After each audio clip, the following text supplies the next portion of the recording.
한 청년이 밤에 길을 가고 있었습니다. 길을 가고 있는데 그 길은 초행길이었습니다.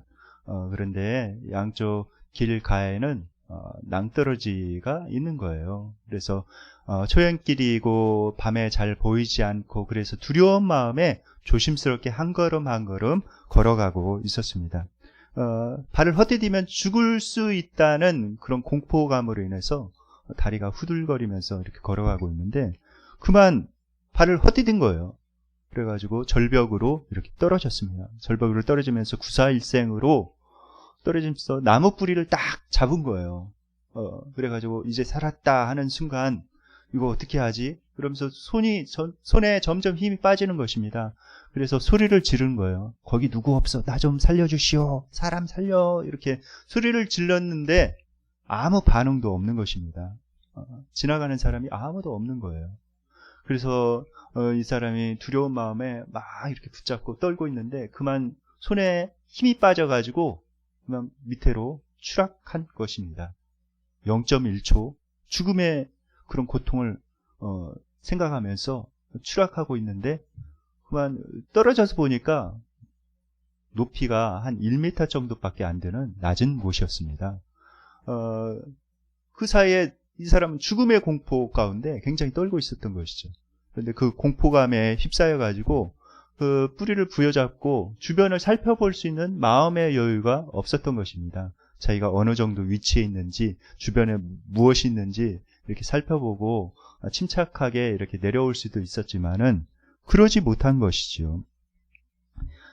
바로 이것이 두려움의 그런 유력입니다. 두려운 마음을 갖게 되면은 우리가 어떤 두려운 것만 생각한 채 다른 것을 제대로 할 수가 없습니다.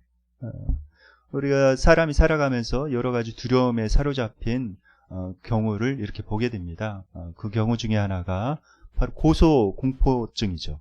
높은 데만 올라가면은 너무 두려운 거예요. 그래서 이런 사람들은 비행기에 타지 못합니다. 비행기를 타면 비행기가 떨어지면 어떻게 하나 라는 그런 두려움이 있죠. 한때 김정일이 이런 고소공포증이 있었다고 합니다. 그래서 이제 어떤 뭐 중국에 가거나 해외에 갈 때 비행기를 타지 않고 항상 기차를 이용했죠. 그래서 편리한 비행기를 이용하지 못했습니다. 그리고 사람 중에는 이제 대인공포증이 있는 그런 사람들이 있습니다. 사람을 만나면은 너무 두려운 거예요. 두렵고 저 사람이 나를 해코지하면 어떻게 하나, 저 사람 나를 나쁘게 볼 것이다, 뭐 등등 그런 두려운 생각들을 가지고 사람 앞에 나아가지 못한 것입니다. 그러나 그렇지 않죠. 세상에 참 좋은 사람들이 많이 있습니다. 우리가 뉴스상에 이렇게 보면은 굉장히 안 좋은 사건만 주로 이렇게 보도를 많이 하죠. 90% 이상은 안 좋은 사건을 이렇게 뉴스에서는 부정적인 사건을 보도합니다. 그런데 세상에는 참 좋은 사람들이 참 많아요. 요즘에 코로나로 인해서 사람들이 격리되는 경우가 많이 있죠. 근데 혼자 사는 사람의 경우 격리 통보를 받고 이제 혼자 집에서 사는데 음식도 떨어지고 또 약도 떨어지고 그런 상황 가운데 또 방역 당국에서 나가지 못하게 하니까 이제 SNS에 이렇게 자기 상황을 올렸다는 거예요. 내가 이렇게 코로나로 인해서 격리 중에 있는데 지금 음식도 떨어지고 또 해열제라든지 이런 약도 이렇게 필요한데 약도 사러 나가지 못한다라는 그런 그 상황을 이렇게 SNS에 올리니까 즉각적으로 반응이 왔다고 합니다. 그 주변에 사는 그런 그 이웃들이 즉각적으로 반응을 보여서 음식도 사다 주고 약도 사다 주고 그랬다는 거예요. 정말 세상에 좋은 사람들 참 많이 있죠. 너무 감사한 것 같습니다. 그런데 이 두려움은 어떤 사람을 주저앉게 만드는 거예요. 앞으로 더 전진하지 못하게 만들고 주저앉게 만듭니다. 마치 멈추게 만드는 바리케이트와 같은 거예요. 앞으로 더 나아가지 못하고 그 두려운 마음을 가지면은 그 바리케이트를 뛰어넘지 못하고 거기에서 멈춰버리게 됩니다. 지난 동계 베이징 올림픽을 보면서 참 인상적인 장면이 한 장면이 있었습니다. 그것은 뭐였냐면은 이제 그 3000m 쇼트트랙 계주 경기가 있었어요. 근데 계주 경기에 이제 김아랑 선수가 첫 번째 주자로 이렇게 나섰는데, 김아랑 선수가 첫 번째 주자로 나서면서 이렇게 준비, 레디 한다고 탕 하지 않습니까? 그런데 탕 소리보다도 약간 빠르게 이렇게 출발을 한 거예요. 그래가지고 이제, 부정 출발로 이제 걸리게 되었죠. 그런데 거기에 해설하는 사람이 저거는 김아랑 선수가 일부러 그런 겁니다. 저건 작전입니다. 이렇게 이야기를 하더라고요. 저게 왜 무슨 작전인가 이렇게 제가 귀를 쫑긋하고 이렇게 듣고 있었는데 그 해설자가 이야기를 하더라고요. 저거는 두 번째 이제 출발부터는 먼저 이렇게 그 어떤 총소리보다 먼저 이렇게 출발을 하면은 두 번째 출발부터는 실격이 된다는 거예요, 선수들이. 그래가지고 선수들이 실격되면 안 된다는 그런 불안감 때문에 위축되어가지고 빨리 출발하지 못한다고 합니다. 그래서 이 김아랑 선수가 그것을 이용한 것이죠. 두 번째, 다른 선수들이 그런 심리적인 부담감을 느끼고 이게 빨리 앞에 치고 나가지 못하도록 그렇게 한 것입니다. 두려움이 그런 역할을 하는 것 같아요. 자신의 어떤 능력을 발휘하지 못하고 움츠려들게 만듭니다. 잠재력을 발휘하지 못하게 하는 그런 마취제와 같은 역할을 하는 것이 이 두려움이에요. 두려움을 잘 우리가 극복해 나가야 되죠. 그래야 자신의 능력을 발휘하며 우리가 행복하게 삶을 살아갈 수가 있습니다. 요즘 학생들이 참 스트레스를 많이 받는 것 같아요. 그래서 이런 말을 하는 그런 학생들이 많이 있습니다. 학교 가는 게 두려워요. 아침에 일어나면 온몸이 쑤시는 것 같기도 하고, 특히 시험 보는 날은 늘 배가 아파요. 라고 고백하는 그런 친구들이 꽤 있습니다. 또 시험 보는 날엔 두려움이 얼마나 큰지 몰라요. 시험 보기도 전에 제대로 풀지 못할 것이라는 두려움이 엄습해요. 그러다 보면 머리가 아프고 머리가 하얘져서 제대로 문제도 풀지도 못합니다. 라고 고백하는 그런 친구들이 있습니다. 그런데 이 두려움이라는 것이 학생들에게만 있는 것은 아니죠. 우리 성인들에게도 어린아이들에게 누구에게도 이 두려움이 옵니다. 그런데 이 실패보다도 더 무서운 것은 무엇이냐? 그거는 이 두려움으로 인한 절망감입니다. 어떤 절망감이 우리에게 왔을 때 우리는 더 이상 앞으로 전진해 나가지 못하는 것이죠. 그래서 그런 것들을 잘 이겨나가야 되는데 우리가 어떤 절망감이 왔을 때 나는 할 수 없어. 나는 이런 상황을 극복할 수가 없어. 내가 왜 이런 어려움을 감수해야 하지? 라는 그런 마음을 갖게 됩니다. 그래서 나의 그런 모든 잠재력을 사장시켜버리고 또 비전을 향해서 또 앞으로 전진해 나갈 수 없게 만드는 것이 바로 두려움이죠. 그러나 우리가 이순신 장군의 말처럼 두려움을 용기로 바꿀 수만 있다면 우리는 더 큰 일을 해낼 수가 있습니다. 앞으로 전진해 나갈 수가 있어요. 어떻게 우리가 두려움을 용기로 바꿀 수 있을까요? 오늘 본문에 보면 아주 암담한 상황 가운데 하나님께서 말씀하신 그런 말씀이 나옵니다. 이스라엘 민족이 아수르에 의해서 침략을 받았어요. 그래서 전쟁을 벌였는데 그 전쟁에서 패하게 되고 그리고 포로로 잡혀가고 이제 아수르라는 나라에서 내정 간섭도 이렇게 하게 됩니다. 많은 조공도 바쳐야 되고 그러는 많은 사람들이 이렇게 붙잡혀가고 그런 암울한 상황 가운데 하나님께서 말씀하시는 거예요. 하나님께서 뭐라고 말씀하셨는가? 이사야서 43장 1절 말씀을 다 함께 읽으시겠습니다. 시작. 야곱아, 너를 창조하신 여호와께서 지금 말씀하시느니라. 이스라엘아, 널 지으신 이가 말씀하시느니라. 너는 두려워하지 말라. 내가 너를 구속하였고 내가 너를 지명하여 불렀나니 너는 내 것이라. 네. 하나님께서 두려워하지 말라 이렇게 말씀하시죠. 두려워하지 말라. 요새 그 우크라이나 상황을 우리가 뉴스를 통해서 많이 이렇게 보고 있습니다. 러시아가 침공을 해서 많은 사람들이 죽어나가고 있죠. 막 미사일이 날라오고 막 살고 있는 집들이 무너지고 총알이 막 빗발치고 하는 상황 가운데 사람이 죽어나가고 있는 그런 어려운 상황입니다. 우리가 우리의 삶의 터전에 우리 집에 그런 미사일이 날라들고 총알이 날라든다면 얼마나 두렵겠어요.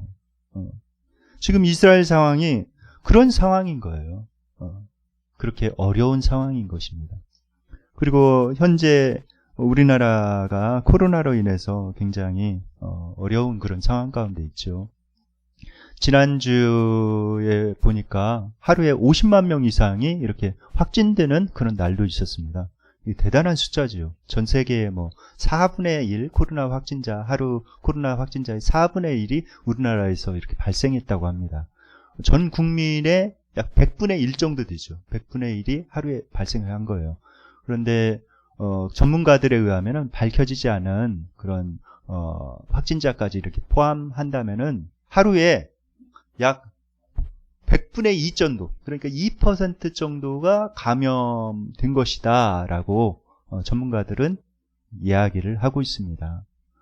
그래서 지금까지 코로나에 확진된 누계의 확진자 수를 이렇게 보자면은 약 930만 명이 넘어요. 그러니까 약 우리나라 그 사람들 5명 중에 1명 또는 6명 중에 1명이 이제 코로나에 확진된 그런 셈이 된 것입니다. 정말 많은 숫자가 이렇게 코로나에 확진이 되었죠. 여러 가지 우리가 그런 두려움, 그런 어려움들이 있을 수가 있어요. 그러나 이 두려움을 우리가 어떻게 이겨내갈 수 있는가? 우리 삶의 어떤 이 코로나뿐만 아니라 다른 여러 가지 삶의 두려움들이 있죠. 그 두려움들을 어떻게 이겨나갈 수가 있을까요? 그 비결이 있는데 그것은 뭐냐면은 하나님께 집중하는 것입니다. 하나님 그분께 우리의 시야를 집중해야 돼요. 그 두려운 상황들, 부정적인 그런 상황들에 자꾸 초점을 맞추고 내 부정적인 그런 감정에 초점을 맞추고 이렇게 그것만을 생각하고 바라본다면은 계속해서 더 두려운 마음, 어려운 마음이 이렇게 생기는 것이죠. 그러나 우리가 하나님을 바라볼 때 거기에서부터 우리가 용기가 나오고 거기에서부터 희망이 생기는 것입니다. 하나님이 어떠한 분이신가? 이것을 잘 알아야 돼요. 오늘 본문에 한번 살펴보겠습니다. 하나님은 어떠한 분이신지. 이사야 43장 3절 말씀입니다. 대저 나는 여호와 내 하나님이요 이스라엘의 거룩한 이요 내 구원자입니다. 네. 오늘 본문에 보면은 하나님께서는 우리의 구원자가 되신다라고 말씀하고 있습니다. 하나님께서 우리를 구원하신 구원자이세요. 이 사실을 잘 아는 것이 필요합니다. 그런데 1절에 보면은 우리를 구원하실 때 내가 너를 지명하여 불렀다. 그러니까 딱 이렇게 지명해서 불렀다는 거예요. 내 이름을 현태너 이렇게 지명해서 하나님께서 불렀다는 것입니다. 영어 성경에 보면은 이 지명이라는 그런 말을 이렇게 번역해놨어요. I have called you by name. 내가 내 이름을 불렀다. 콕 집어서 내 이름을 불렀다라고 말씀을 하고 있습니다. 하나님께서 우리를 선택하신 것이죠. 사도행전 22장에 보면은 사도 바울이 예수님 믿기 전에 사울이라는 청년이었는데 사도 바울이 어떻게 예수님을 자기가 만나게 되었는지 많은 유대인들 앞에서 간증하고 있는 그런 장면이 이렇게 나옵니다. 거기 보면은 이제 사도 바울이 예수님 믿기 전에 사울이라는 청년의 이름으로 살기가 등등하여서 예수님 믿는 자들을 잡아다가 죽이고 또 옥에 투옥하는 그런 일을 했습니다. 그런 박해가 심해지자 이제 예수님 믿는 사람들이 다 흩어져서 도망을 갔죠. 그런데 예수님 믿는 사람들이 다메섹으로 많이 도망갔다라는 소식을 이렇게 듣습니다. 그래서 대제사장들과 서기관들에게 공문을 받아가지고 이제 그 팀을 꾸려가지고 이제 다메섹으로 막 달려가고 있는 그런 상황이었습니다. 근데 대낮이었는데 햇빛보다도 더 강력한 빛이 딱 하늘 위로부터 그 일행에게 비추는 것입니다. 깜짝 놀란 것이죠. 그런데 하늘에서 소리가 들리는 거예요. 사울아, 사울아, 내가 왜 나를 핍박하느냐. 이렇게 하나님의 소리가 들리는 것입니다. 그래서 주님 누구십니까? 라고 사울이 묻죠. 그러자 사울이 하나님께서 이렇게 대답하십니다. 나는 내가 핍박하고 있는 나사렛 예수라. 말씀을 하죠. 하나님께서 사울이라는 이름을 2번이나 이렇게 부르셨습니다. 사울아, 사울아. 그런데 그때 당시에 이스라엘 사람들 문화 풍습을 보면은 친한 사이를 다정하게 부를 때 이름을 2번이나 이렇게 불렀대요. 그러니까 하나님께서 굉장히 친근하게, 다정하게 사울을 부르고 있는 그런 모습을 볼 수가 있습니다. 그런데 아주 신기한 현상이 벌어져요. 그것은 뭐냐? 같이 갔던 일행들은 빛은 같이 봤으나 소리는 듣지 못했다는 거예요. 사도행전 22장 9절 말씀을 읽겠습니다. 나와 함께 있는 사람들이 빛은 보면서도 나에게 말씀하시는 이의 소리는 듣지 못하더라. 네. 여기 보면은 함께 갔던 사람, 그러니까 사울이 우두머리였죠. 같은 팀원들. 그 팀원들은 그 소리를 듣지 못했다는 것입니다. 이게 어떻게 된 것일까요? 사울이 환청을 들은 것입니까? 왜 거기에 있는 사람들이 소리를 듣지 못했을까요? 사울만 듣고.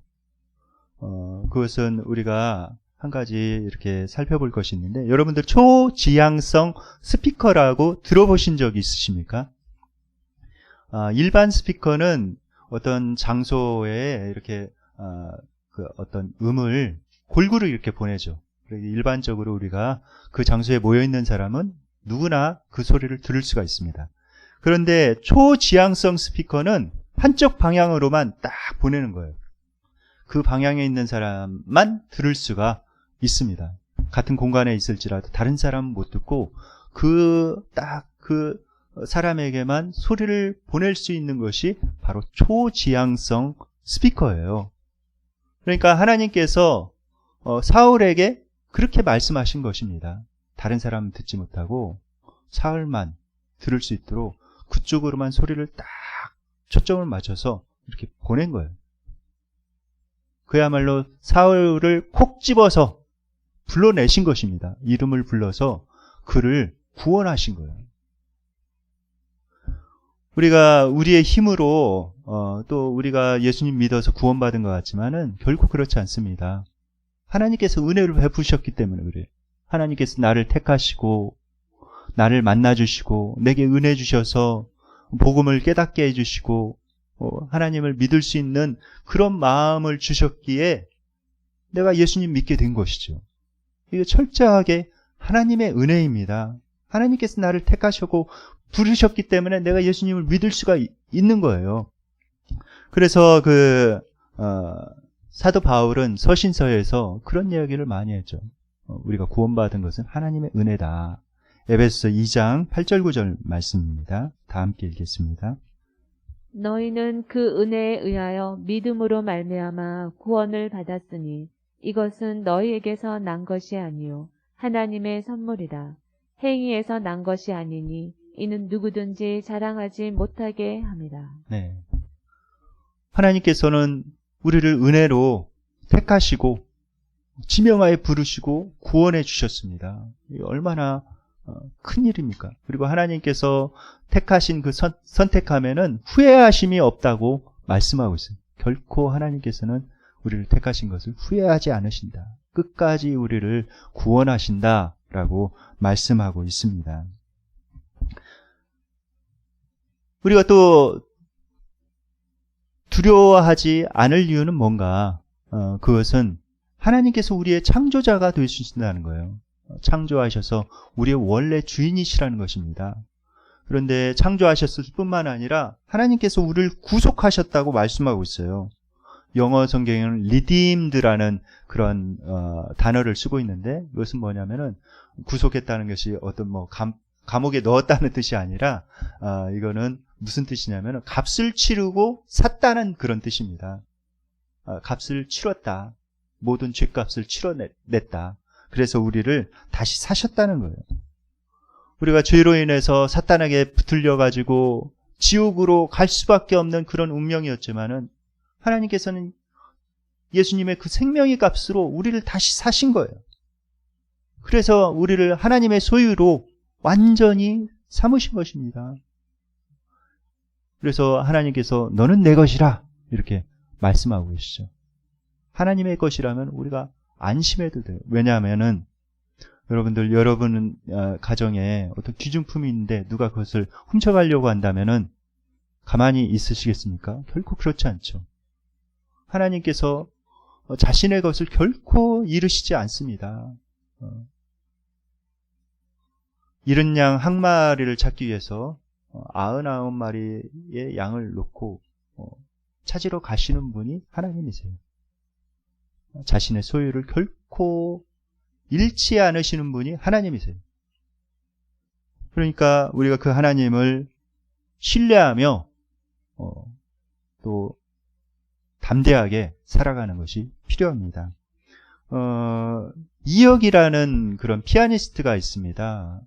21살의 그런 피아니스트인데 아주 젊은 그런 피아니스트죠. 이 피아니스트가 고등학교 때 주니어 쇼팽 콩쿠르에서 우승도 이렇게 했고요. 그 다음에 전 세계 이제 성인들 대상으로 하는 그런 쇼팽 콩쿠르에도 결승까지 이렇게 나가게 됐습니다. 그래서 얼마 전에 이제 뉴스에 이렇게 나와서 아나운서와 이렇게 대담을 하더라고요. 근데 아나운서가 이렇게 질문을 했어요. 어떤 질문을 했냐면은 이게 무대에 올라가서 전혀 스트레스를 받지 않고 이렇게 한다고 하는데 비결이 뭡니까? 라고 이렇게 물었어요. 그렇지 않겠습니까? 이 무대에 올라가면 굉장히 스트레스를 받죠. 긴장하고 두려운 마음이 이렇게 듭니다. 특별히 어떤 경영 경기는 더 그렇죠. 심사위원들이 지켜보고 많은 사람들이 지켜보고 또 방송에 중계되는 그런 방송이기 때문에 굉장히 두려울 수가 있습니다. 그런데 이 친구는 그 두려움을 별로 느끼지 않는다는 거예요. 스트레스를 받지 않는다는 거예요. 그 비결이 뭡니까? 라고 이렇게 물어봤더니 이렇게 대답을 했습니다. 어떤 대답을 했냐면은 저는 무대에 섰을 때 제 자신을 믿습니다. 그리고 그동안 연습한 거 최선을 다해서 거기에서 이제 연주를 하려고 하고 결과에 대해서는 전혀 신경 쓰지 않습니다. 그것이 비결인 것 같습니다. 라고 이렇게 대답을 한 거예요. 그러니까 어떤 자신감이 있는 것이죠. 자기 자신에 대해서 그동안 열심히 연습했으니까 나는 잘 해낼 수 있다라는 그런 자신감이 있고 또 한 가지는 결과에 대해서 연연하지 않는다. 내가 최선을 다하면 됐지 결과에 대해서는 전혀 연연하지 않는다. 그런 마음을 이렇게 가지고 있으니까 무대에 올라가서 자신의 무대를 펼칠 수 있고 그 무대를 즐길 수가 있다고 말씀하고 있습니다. 그렇죠. 중요한 거는 뭔가 정말 우리보다도 더 능력이 많으신 그 하나님을 신뢰하는 것입니다. 그 하나님을 신뢰하면서 정말 나아가는 것이 굉장히 중요해요. 자기 자신은 여러 가지 이렇게 살펴볼 때 연약함이 많죠. 부족함이 많고 그러나 하나님께서는 결코 실수하시지 않으시고 실패하지 않으신다는 그 사실을 믿고 하나님을 굳세게 믿고 나아갈 때 우리는 마음 가운데 평강으로 나아갈 수가 있습니다. 그리고 결과에 대해서는 하나님께 온전히 맡기는 것이 필요해요. 내가 염려한다고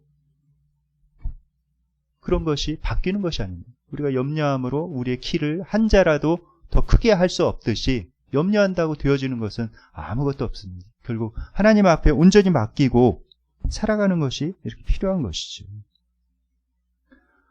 하나님께서 나의 삶의 주인이시다.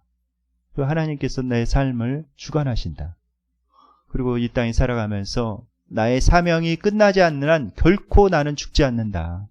라는 그 사실을 명심하고 우리가 담대하게 우리에게 주어진 그런 삶을 살아가는 것이 필요합니다. 그 하나님께서 우리와 함께 하시겠다고 이렇게 말씀하세요. 이사야서 43장 2절 말씀 다 함께 읽겠습니다. 시작. 내가 물 가운데로 지날 때 내가 너와 함께 할 것이라. 강을 건널 때 물이 너를 침몰하지 못할 것이며 내가 불 가운데로 지날 때 타지도 아니할 것이요 불꽃이 너를 사르지도 못하리니. 네. 하나님께서 우리와 함께 하시겠다고 말씀하십니다. 하나님께서는 임마누엘의 그런 하나님이세요. 우리와 함께 하시는 하나님. 그런데 우리가 이 말씀을 통해서 우리가 살펴볼 것이 있습니다. 우리가 물 가운데 지날 때가 있고 불 가운데로 지날 때가 있다는 거예요.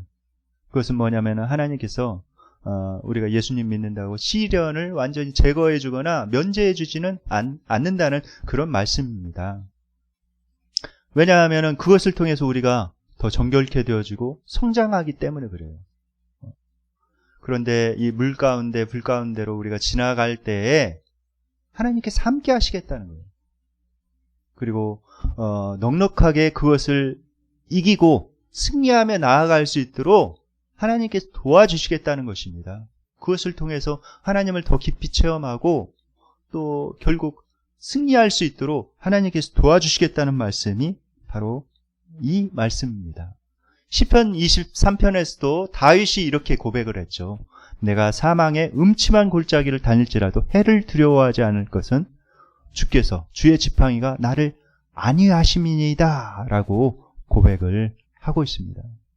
그러므로 우리가 이사야서 41장 10절에서 하나님께서 말씀하신 것처럼 이 말씀을 우리가 기억하는 것이 필요해요. 다 함께 읽겠습니다. 두려워하지 말라. 내가 너와 함께함이라. 놀라지 말라. 나는 내 하나님이 됨이라. 내가 너를 굳세게 하리라. 참으로 너를 도와주리라. 참으로 나의 의로운 오른손으로 너를 붙들리라. 하나님의 능력의 손을 붙드는 것이 필요합니다. 하나님께서 붙들고 계심을 우리가 아는 것이 필요해요. 나는 내 하나님이 됩니다. 내가 너와 함께하겠다. 말씀하고 계십니다. 그런데 우리가 살아가면서 두려움을 느낄 때가 있는데 예수님께서도 이 땅에 살아가시면서 두려움을 느끼실 때가 있었을까요? 없었을까요? 있으셨습니다.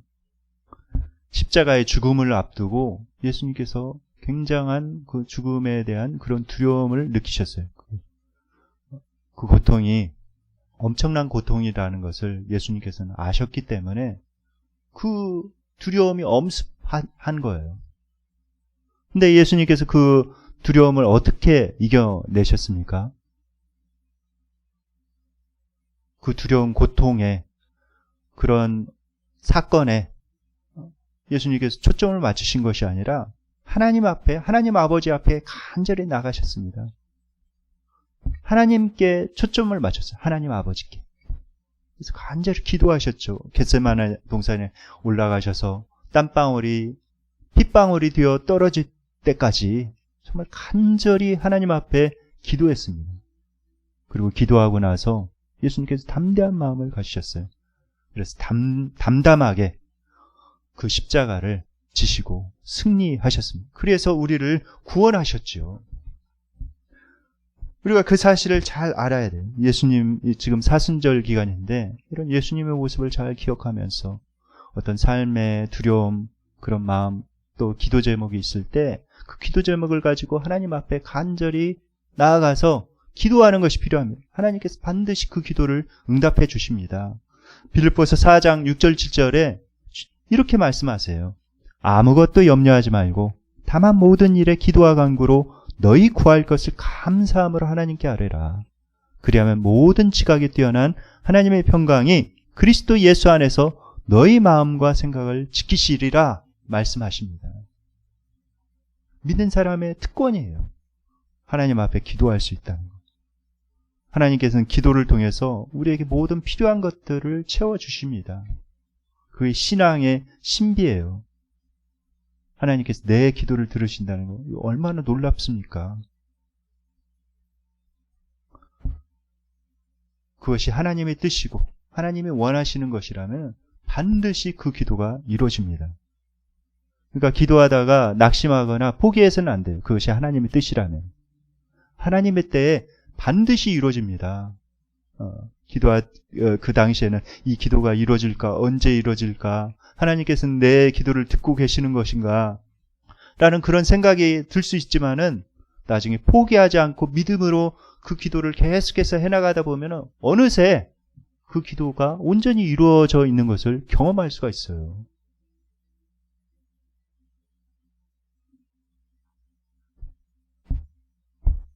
우리가 두려움을 이기려면은 이러한 신실하신 하나님을 의지하는 그런 믿음이 필요합니다.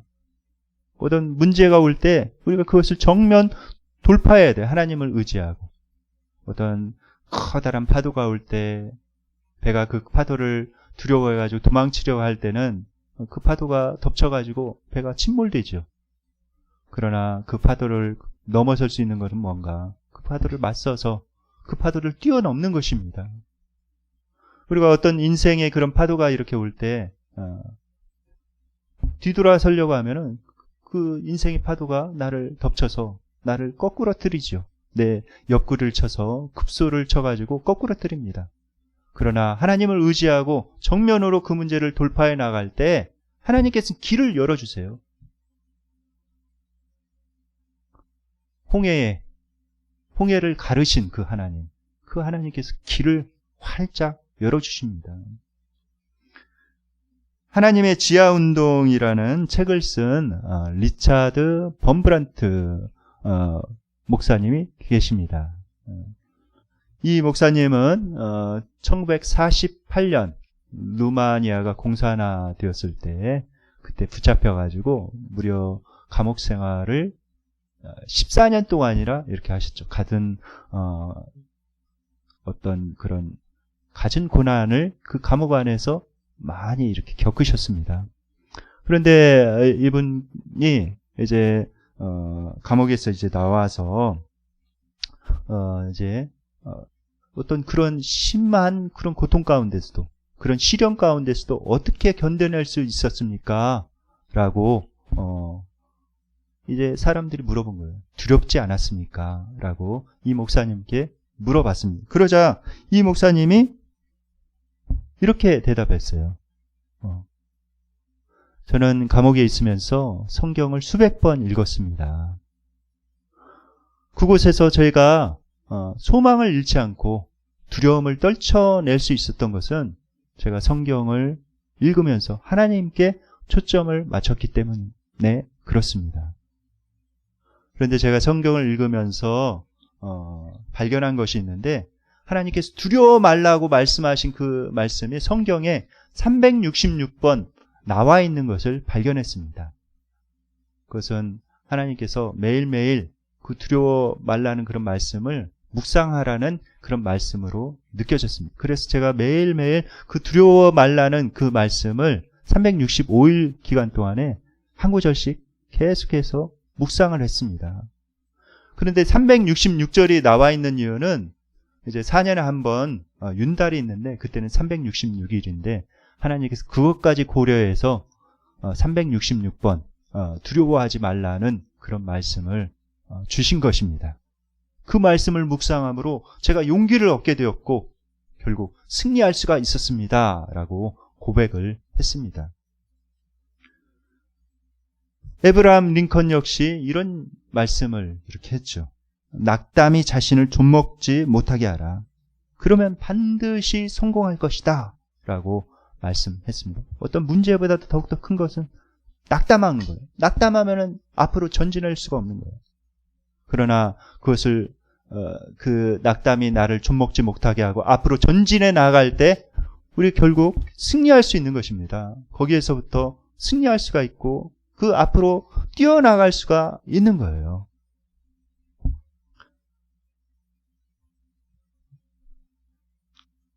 두려움을 이겨나기 위해서 무엇보다도 우리를 사랑하시는 그 하나님께 초점을 맞춰야 됩니다. 하나님께서는 우리를 사랑하세요. 우리를 사랑하셔서 지명하여 나를 부르셨습니다. 그리고 구원하셨어요. 그리고 너는 내 것이라고 말씀하시며 나와 함께 해주시겠다고 약속하셨습니다. 그 주님을 굳세게 붙잡고 신뢰하며 의지함으로 승리하시는 여러분 되시기를 예수님의 이름으로 축원드립니다.